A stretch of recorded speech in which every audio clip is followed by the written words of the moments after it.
To keep it a buck, I'm gonna go with Pusha T. So we're not gonna drink to that. That was not a top 50 verse. Like the new song? No, but you know. You don't like Ace Trumpets? What's so great about it? It's so. Jim Jones really woke up one day and chose chaos, real chaos. Out of nowhere, he decided to pick fights with not one, not two, but three of the most respected heavyweights in hip-hop. Nas, Pusha T, and No Malice. And now, he's finding out real quick that some wars just ain't meant to be started, especially when you're swinging at legends. The whole industry is locked in right now, watching him spiral in slow-mo. What Jim thought was just a little hot take has now backfired in the biggest way possible. That harmless opinion has set off one of the coldest, most calculated clapbacks hip-hop has seen in years. And once folks realized what was really happening, jaws hit the floor. Because whether he meant to or not, Jim didn't just ruffle feathers. He may have accidentally revived one of the most iconic duos in rap history. Yup, he just might have brought Clipse back from the dead. All of this started over some shade about Nas supposedly not being relevant, and now it's turned into a full-blown lyrical war zone. It got so deep, the fallout ended up front and center at Paris Fashion Week with Pharrell, Beyonce, and Jay-Z all sitting in the front row like it was a live concert. And caught smack in the middle of the drama, Jim Jones, the same guy who said Pusha T's music never meant anything to him, is now getting used as the rollout for Clipse's comeback. You could literally feel Harlem stop breathing the second Jim Jones let those words fly out his mouth like it was nothing. My son can't tell you one Nas record. You heard? Like, let's keep it a buck here. Yeah, but Jim didn't just throw shade, he went straight for the jugular. He dragged Nas's entire legacy into the conversation uninvited and had the nerve to say it wasn't even memorable enough for the next generation to care about. And the wildest part, that wasn't even the worst thing he said that week. Instead of falling back after the backlash, Jim doubled down, then tripled down. He laughed through the controversy, repeated the same disrespect on multiple platforms. The Breakfast Club, Bag Fuel, Nightcap with Shannon Sharp, even random street interviews and live streams. Anywhere there was a mic, Jim was talking slick.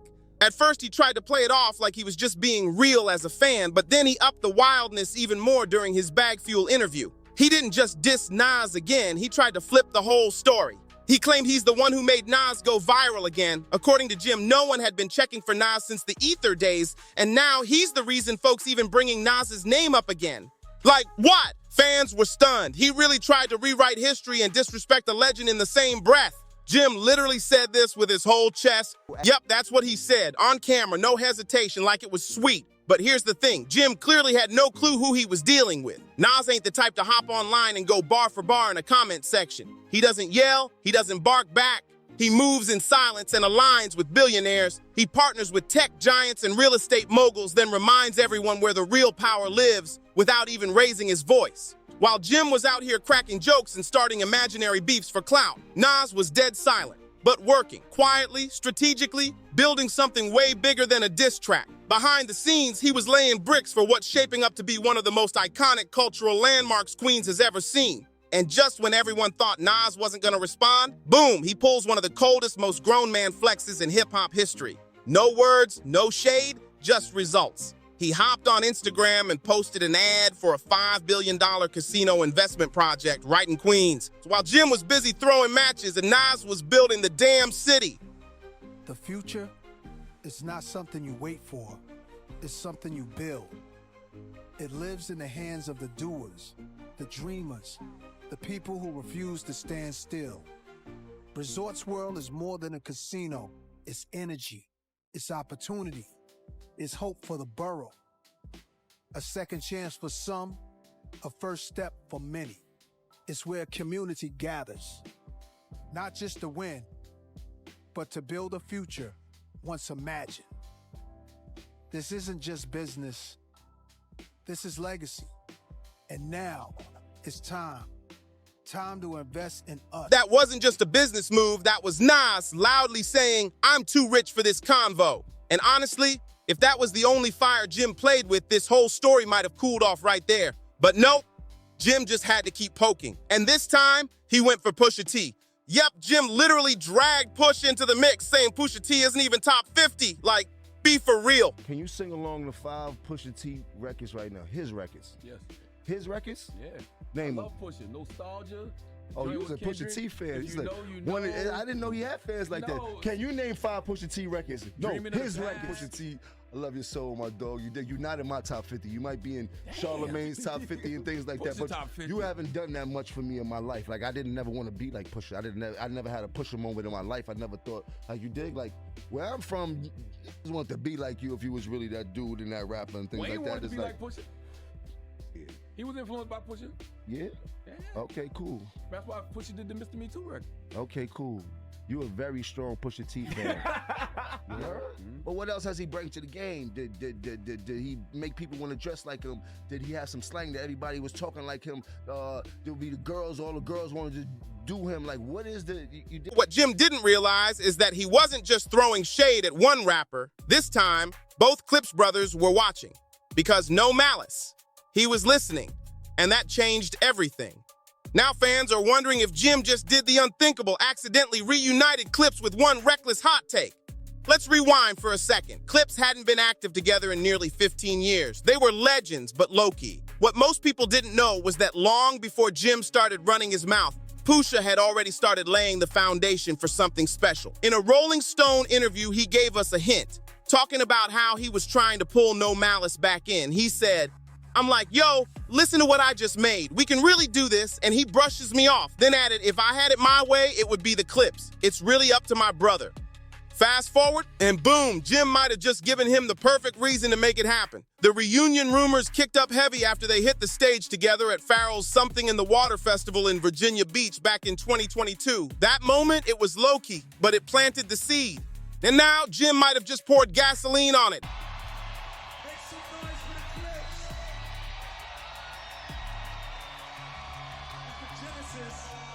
hold on.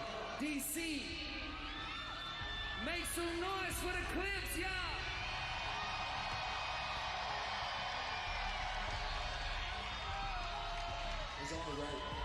Just a few months after that spark, Clipse popped up again, this time at Complex Con. I would say he's the greatest of all times. The relevancy that he keeps showing year after year, hit after hit, record after record. Any record that he has put out has seemed to go multiple platinum. Like that's never has happened before in this history. I mean, there's few other people that do astronomical numbers like that, but he really in it. Like, you know. Then came Chicago's Hyde Park Summerfest, and once again, the brothers were side by side, hitting the stage and ripping through classics from Lord Willin' and Hell Hath No Fury. No Malice didn't just show up, he showed out, and the vibe. It felt like something bigger was building, but what happened next is what had the whole culture on alert. Suddenly, Clipse showed up in Paris, walking the Louis Vuitton runway, hand in hand with Pharrell, who had just taken over as the creative director for LV's menswear line. The moment was already legendary, but then it leveled up. Jay-Z and Beyonce were sitting front row, soaking it all in, cameras flashing, fashion elite buzzing, and right in the middle of the show, a brand new Clipse track started playing through the speakers. It was cold, it was precise, it was personal. And the lyrics, they weren't subtle at all. Pusha T was locked in on one name only, Jim Jones. He wasn't sending shots in the dark, he was looking directly at him. But this wasn't your typical diss track. This was calculated, it was poetic, and it debuted at Paris Fashion Week in front of the most powerful names in culture. Pharrell, the man leading the show and controlling the entire Louis Vuitton brand, he was backing the moment, co-signing it with full force. Jim thought it was just a hot take, but this was global humiliation on a runway. Pharrell didn't say a word, but fans, they started connecting the dots real quick. Was this all part of a silent revenge plot? A quiet chess move cooked up at 55's headquarters, straight from Pharrell's mind to get back at Jim for years of side eyes, slick talk, and low-key disrespect? Honestly, it's very possible. Let's not forget, Jim had been out here hyping Drake as the GOAT in interview after interview, clearly aligning himself with Push's biggest rival. And he wasn't low about it either. He straight up drew the line in the sand in this Complex interview. I was coming home one day and talking with myself. I said, I'm just gonna live. Forget this guilty, feeling. Forget all this regret. Do what you wanna do. Ain't nobody else tripping like you.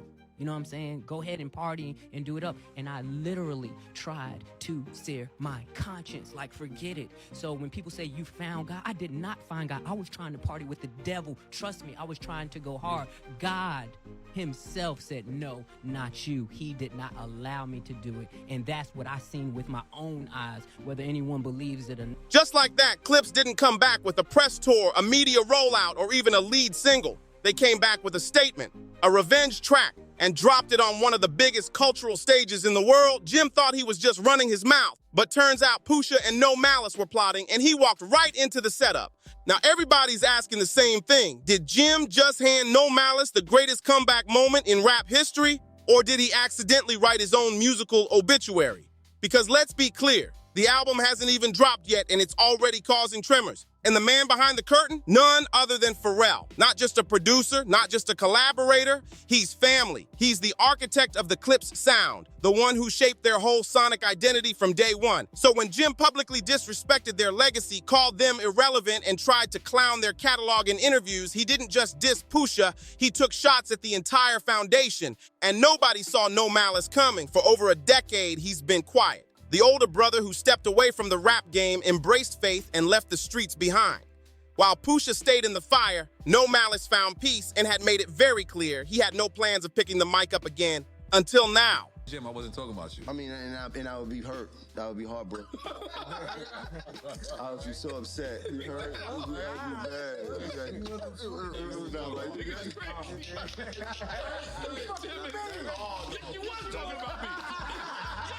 So when No Malice's voice came through those speakers during the Louis Vuitton show in Paris, it wasn't just surprising, it sent chills down spines. You could feel it. This wasn't just a verse, it was surgical. Let's break that down for a second. No Malice wasn't out here tossing light bars. He came with layers, and every line had a name on it. Bird talk, we all parrots. That wasn't some random metaphor. That was a direct shot at Bird Gang. Jim's entire brand, his image, his crew, his identity, and it didn't stop there. Paris, Dallas, those weren't throwaway cities. Those were the exact ones Jim mentioned just days earlier in his freestyle over the Chains and Whips beat. No Malice wasn't reacting. He was watching, locked in, and waiting to strike. But what had fans buzzing even more? It wasn't just that he rapped. It was how he rapped. Like he had been holding this in for years. Like he'd been waiting for someone to hand him a reason. Suddenly, No Malice's return wasn't just hype. It felt like a warning. He didn't come back for fun. He came back to set the record straight. And Jim, he gave him the green light, and after the Paris diss made waves, Jim tried to play it cool. He posted a clip of himself laughing at Pusha's verse, brushing it off like it was nothing, but then came Drink Champs. And that's when the cracks started to show. You know, it's always on the big man. You'll drop when you drive by in the car with a big man. The last year you dropped, that shit was garbage. Take that shit back. Plus, you got the red around. Try to bring the country back. Talk about your brother, what happened to that boy? Looking like it is a trap to that boy. Really, though, enough of the jokes. It's getting embarrassed. I really got some money. I catch you. Right there, that was the moment he slipped. The mask dropped. Jim felt that diss, and the pain was peeking through the tough talk. So what did he do next? He jumped back in the booth and recorded his Chains and Whips freestyle, a whole response track over the same exact beat Clipse used to line him up. Now it's more than rap, it's chess, and Jim just made his next move. On the Spotify Rap Caviar podcast about Pusha T. People don't like people, yeah, see, there we go. And then look what happens. But I'm ready for all things, man. Shouts to Pusha, shouts to that guy, shouts to the Clipse. You know what I mean? Congratulations. Do you like the new song? No, but you know. You don't like Ace Trumpets? What's so great about it? It's so good. It's good. It's so hard. It's good. So yeah, there's something going on that you ain't tell us about, It's bro. good and what? A nostalgic value of it. You don't think Ace Trumpets I is don't believe hard? it. I don't believe them. But that's a whole nother story. I don't want to downplay nobody's craft and their music. I want to uplift everybody and things like that. But I don't listen to their music. I never have. I can't recall too many records that I can remember. Then came the Bet Awards, and things took another turn. Bootleg Kev caught up with Jim for a quick interview. And true to form, Jim tried to play it cool. Tried to give that same unbothered energy he always does. But when Kev brought up Clipse's new track, Chains and Trumpets, oh, Jim couldn't help himself. Interview. Jim went straight into damage control, brushing off the record, claiming Clipse was just riding nostalgia and calling the bars mid. But instead of sounding like a seasoned vet, he came off like a rapper spiraling live on camera. The energy was off, the confidence felt forced, and the internet noticed. Because here's the thing, what do you do when the legends you tried to clown suddenly start gaining even more power? When their comeback gets co-signed by the entire culture, you've only got two options, fall back or double down. And Jim, he grabbed another mic and doubled down hard. And just when folks thought he couldn't dig the hole any deeper, he pulled out a fresh shovel. He went straight back to his favorite target, on Nightcap with Shannon Sharpe. Yup, Jim launched into another full-blown tirade, trying to spin the same tired narrative like nobody had seen through it already. It was wild to watch because at this point, Jim's not just beefing, he's committed to it. He's risking legacy moves trying to one-up a comeback he accidentally helped launch. Jim really tried to say Nas was never all that influential. I'm way more influential than Nas, and I don't care what nobody say. I know I made a little boo-boo when we talk about the sales and all this type of shit. I don't feel like getting into that rhetoric about where I started and where he started. Well, you said that but listen, Nas was nice when I was in high school. When I was in 10th grade, Nas came out. Nas was dope. We appreciated him. He had a little bit of run. Nas always came up second to Jay and DMX and all these other people. Like, he never had that. He never had that type of influence on us, except for his first barbecue and shit like that. So I'm a real fan of Nas, but he kind of lost me after the movie Belly. That's like saying Jordan fell off after Space Jam, straight delusional. While Jim kept chasing clout and talking wild for headlines, Clipse was out here executing a blueprint. They weren't just clapping back, they were orchestrating a whole cultural takeover. The duo finally unveiled the full rollout for their long-anticipated reunion album, Let God Sort 'Em Out. And if people thought Chains and Whips was the climax, nah, that was just a teaser. This project wasn't a comeback, it was a declaration. The track list, a masterclass, Nas, Kendrick Lamar, Tyler, the Creator, The Dream, John Legend, executive production, of course, Pharrell. The lineup alone told you this wasn't a nostalgia trip, it was a power move. And just when the industry thought they had control, Clipse flipped the table. Here's the twist. Originally, the album was supposed to drop through Def Jam, but then the whispers started. Word is, Def Jam tried to censor Kendrick's verse, a verse that allegedly held surgical indirects toward Drake, Travis Scott, and the whole fake political game within the industry. Clipse wasn't having it. No negotiation, no compromise. They pulled out of the deal instantly, took the entire project to Rock Nation. That one move, it said everything. Clipse wasn't just back. They were taking control, making noise on their terms. And remember when Jim mocked Pusha asking, who even backs this guy? Well, they answered. Not with words, but with impact. Global rollout, billionaire partnerships, legends on the track list. So next time someone asks who's really got the juice in this game, just point to this moment. Because Clipse didn't just return. They reminded everyone why they were feared in the first place. Jim really said Nas was never that influential. That's like saying Michael Jordan fell off after Space Jam. Make it make sense. It's not just wrong, it's wild. But while Jim was still chasing clout and talking spicy for attention, Clipse was moving like masterminds behind the scenes. They weren't just making noise, they were making moves. That's when they officially rolled out their long-awaited reunion album, Let God Sort 'Em Out. And if you thought Chains and Whips was the high point, that was just the intro. This wasn't a throwback moment. It was a full-on power shift. The features were elite. Nas, Kendrick Lamar, Tyler, the Creator, The Dream, John Legend, all lined up. Executive producer, none other than Pharrell.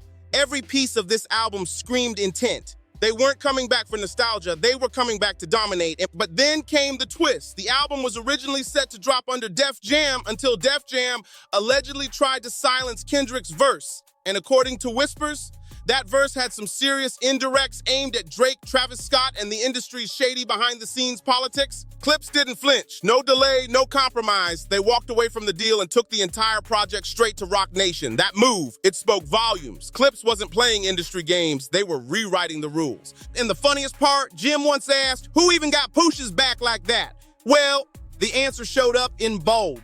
Pharrell, Kendrick, Nas, Rock Nation, legends, billionaires, icons. And so yeah, Clipse didn't just drop an album, they made a statement and left no room for doubt about who really runs this rap game now.